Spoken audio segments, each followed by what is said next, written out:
My mother-in-law threw out my things because she didn't want a daughter-in-law who planned to give birth at her parents' house. She dragged me out of the house while I was still in my pajamas, not even letting me put on my shoes. All I had was my phone, so I called my mom, who luckily was nearby. I waited for her at a local diner. When my mom and sister heard what happened, they were furious. They made a call that marked the start of trouble for my mother-in-law and husband. My name is Katie, and I'm 28 years old. I married Sam, who is 30 a year ago. His father runs a big company, and Sam is being groomed to be the next CEO. Right now, he's training at one of their smaller companies. I met Sam at work, but I didn't know about his family's business until shortly before we got married. He hadn't told me that he was going to be the next CEO until then. I was completely surprised when Sam told me he was going to be the CEO of the main company. At first, I couldn't believe it because he seemed so capable and well-liked. But after he explained, it all made sense, and suddenly I was the wife of a future CEO. After we got married, Sam moved to the main company's office, while I continued working at my job. My father-in-law told me, "I've heard you're a young leader at your workplace. Keep up the good work," Sam said. However, my mother-in-law had a different view. "Why would a wife neglect her home to work?" she asked, strongly opposed to me having a job. I thought there wouldn't be any issues since we weren't living together, but I was mistaken. Sam's parents wanted us to live with them. It started when my father-in-law said, "I'm very busy. It would be nice to have someone take care of us." Sam also agreed with the idea of living together. "I'm concerned about Mom too. I've grown up in this house, and moving now would be inconvenient," he explained. I had almost no chance to oppose living together. When they asked my opinion, my mother-in-law said, "Since everyone seems to think it's a good idea, Katie, do you have any objections?" At that point, I had no choice but to agree to live with my in-laws. Unexpectedly, once we moved in together, my mother-in-law, who had opposed my job, started making life difficult for me, pushing me to quit. She dumped all the household chores on me, even though I was working. If she wasn't satisfied with how I did things, she'd make me redo them.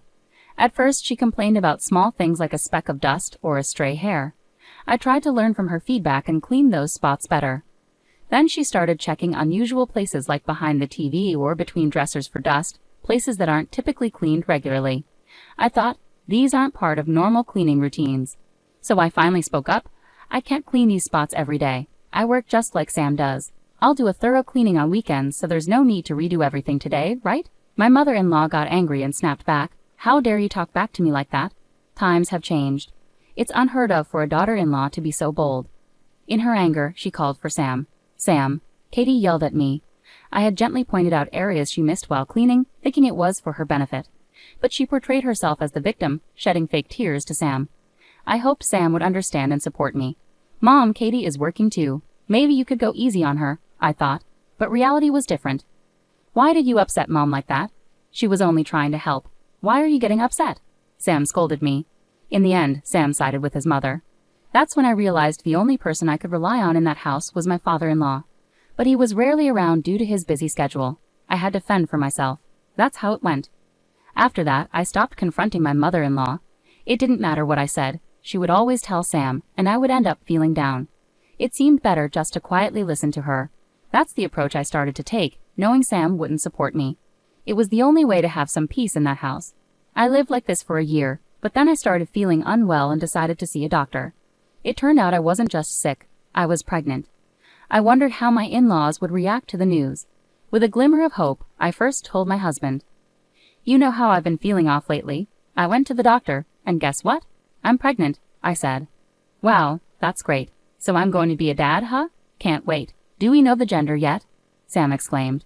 "Not yet. Does it matter to you?" I asked. "Of course it does. It has to be a boy," Sam replied. As I suspected, Sam was his parents' only child. I had a feeling that having a boy might be important for someone to take over the family business. What if it turns out to be a girl? I started to worry about how the baby's gender might be received. "Don't worry, I'm sure it's a boy," Sam reassured me. But I wasn't so confident. We decided to tell his parents only after finding out the gender. Eventually, we learned it was a girl. I was thrilled, though I had no intention of discriminating based on gender. Sam, however, reacted differently. "What? A girl? Are you sure? Get it checked again," he said. Seeing Sam's disappointment made me anxious about how my mother-in-law would react. I dreaded telling her. Despite Sam's initial reaction, we couldn't avoid sharing the news with our in-laws. Eventually, I persuaded Sam to break the news to his parents. "Well, I'm pregnant," he announced. "That's wonderful, Katie. We're finally going to have our first grandchild," my father-in-law exclaimed happily. My mother-in-law, however, asked right away, "So, what's the gender?" With hesitation I replied, "It's a girl." "A girl, huh? I hope she's as lovely as you, Katie," my father-in-law responded warmly, seemingly unconcerned about the gender. But my mother-in-law couldn't hide her disappointment. "A girl? Not a boy? It has to be a boy for it to make sense for Sam," she muttered. I was shocked to hear her say that, but my father-in-law quickly intervened. "Honey, why would you say that? Whether it's a boy or a girl, they're still our grandchild. Can't you just be happy?" After my father-in-law scolded her, my mother-in-law seemed a bit down, but I knew it wouldn't last long. Sure enough, as soon as he left for work, she confronted me. "Just because you're pregnant doesn't mean you can slack off on the housework. You're not planning to quit your job, are you? If not, keep up with your chores. Pregnancy isn't an illness, you know." Hearing pregnancy isn't an illness from another woman, especially one who had given birth herself, surprised me. It made me question if staying here was the right choice for having my child. My family's home is about a 3-hour train ride away. My dad passed away early, and now my mom and older sister live there together. Maybe if I explain everything to them, they might let me stay with them.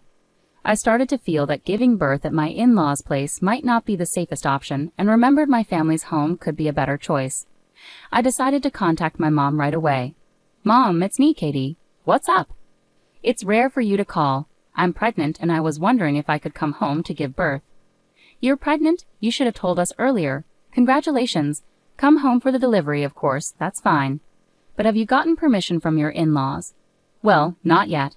If you discuss it properly and they agree, I don't mind at all." Mom advised me to discuss it with my in-laws. For the safety of my baby, I decided to go home for the delivery. When I talked to my husband about it, he casually said, "Going home for the birth? Oh, I guess that's fine. My mom's here too, so things should be okay around the house." He agreed quickly. Anticipating possible opposition from my mother-in-law, I decided to talk to my father-in-law. After careful consideration, I thought it would be better for everyone if I went home for the delivery. "Would that be all right?" I asked. Initially he looked surprised, but then said, "If that's what you want, Katie, then it's probably best. I won't oppose. Could you possibly talk to my mother-in-law on my behalf?" I asked. "Well, I'll tell her," he replied, seemingly agreeing to my request. With his support, I got permission to go home for the delivery without any problems. On the day I was supposed to leave, I woke up to find that my packed luggage was missing. Unfortunately, both my husband and father-in-law had already left for work. "Do you know where my luggage is?" I hesitated to ask my mother-in-law, but I had no other option. "Oh, that luggage. I got rid of it all. I don't need a daughter-in-law who causes so much trouble. Don't ever come back," she shouted at me as she pushed me out the front door. I hadn't even had time to put on my shoes. All I had was my smartphone. I was practically in my pajamas, and with a loud click, the front door locked behind me. This meant my mother-in-law was serious. She really wanted me out, that much was clear. I felt like if I stayed there, that door would never open for me again. With that thought, I started walking. But it was the peak of summer, and walking barefoot outside was unbearable, so I sought refuge in a nearby diner. Using my phone, the only possession I had, I called my mom. She was furious and promised to be there within an hour. Luckily, she wasn't far away. I spent that hour at the diner, waiting anxiously. When my mom arrived, she wasted no time and drove me straight back to our family home. My sister was already there waiting for us. I poured out everything about my mother-in-law's actions and my husband's indifference. After hearing my story, my mom and sister exchanged some words quietly, leaving me unsure of what they were discussing. The next morning, being at my family home was a breath of fresh air. I was asked to fetch the newspaper, and when I opened the door, I found my mother-in-law and husband kneeling outside. "Katie, I'm so sorry. It was all my fault. Please don't sever ties with my husband's company," my mother-in-law pleaded. "Katie, I'm sorry too. Please, can we continue doing business with my dad's company?" my husband added. Confused, I had no idea what they were talking about. Then suddenly, my mom and sister appeared from behind. "What on earth are you two doing causing a scene this early?" My mom's voice was stern. "What does resuming business mean?" To avoid any further disturbance, my mom invited them inside our home. Once settled, my husband started explaining. "Would you please consider doing business again with my dad's company? My mom and sister manage the company my dad left behind." Curious, I asked my mom, "What does it mean that they're doing business with my father-in-law's company?" "Yes, they work with one of their subsidiary companies," my mom replied. "Exactly. It's a major company within their group, second only to the main office, and their top client is Katie's mom's company, my husband added. I had no idea. Apparently my husband was misinformed. This was news to me too. LOL. Come to think of it, I remember my mother and father-in-law mentioning something about always being indebted to each other when they first met. I recalled. I cannot continue doing business with a family that would send my daughter out in such a state with just her phone. I'm stopping our business dealings, my mom declared firmly. My mother-in-law looked visibly shaken and pleaded, please, I beg you. I'll do anything. Could you reconsider stopping the dealings with my husband's company? At that moment, my sister chimed in with a smirk. You said you'd do anything, right? So you'll agree to Katie's divorce, and naturally you'll pay alimony and child support, right? I silently thought, bringing up my divorce now, well played. Actually, before contacting my mom yesterday, I had spoken to my husband. His response was, it's what you deserve, isn't it? I found myself agreeing with my mom's decision. I no longer had any remaining affection for him. I would have brought up divorce anyway if my sister hadn't. But thanks to her timing, the conversation seemed to be turning in our favor. My mother-in-law then asked reluctantly, yes, even if it means agreeing to a divorce, will you resume business with my husband's company? With a confident smirk, my mom took out her phone and began speaking into it. It seems this lady here agrees to my daughter's divorce. From the speaker, my father-in-law's voice echoed, got it. Hey, is Jenna there? Jenna, I'm divorcing you, and Sam, you're fired. Those were the conditions set for resuming business. Additionally, my mom declared, I cannot forgive the two of you for how you treated Katie. You both deserve to be punished. As a result of my father-in-law's decision, my mother-in-law lost her husband, and my husband lost his job, income, and family support. The story continued with a challenging divorce between my in-laws, which eventually went through, reportedly settled by a top-notch lawyer from my father-in-law's side. During the divorce proceedings, assets were divided, and my mother-in-law ended up paying a significant sum in compensation to my husband and me. I, too, went through with the divorce. Living harmoniously with a husband who only followed his mother's wishes was no longer an option for me. I received compensation for the pain caused by my mother-in-law and husband, along with child support for our unborn child. They paid a significant amount from their savings but had to take on debt. With my father-in-law and mom's influence, my husband struggled to find a new job and eventually had to switch careers. He quickly moved into customer service, but underestimated the role and faced numerous complaints, leading to his swift termination. Now he's living with his mom and barely scraping by with daily wage jobs. My mother-in-law and husband, once accustomed to a lavish lifestyle thanks to my father-in-law, now reside in a small one-bedroom apartment. Their once close relationship has soured, and they argue frequently. As for my ex-mother-in-law and ex-husband, I wonder if there's any hope or joy left in their lives. Meanwhile, I safely gave birth at home to a healthy baby girl. With the support of my mom and sister, I plan to focus on raising her. Once things settle down, I'm thinking of working at my mom's company. I did inform my ex-husband about our daughter's birth, but there hasn't been any follow-up from him. It seems he doesn't care much. All I expect from him is to ensure he pays child support. I have no intention of letting him see our daughter for the rest of her life.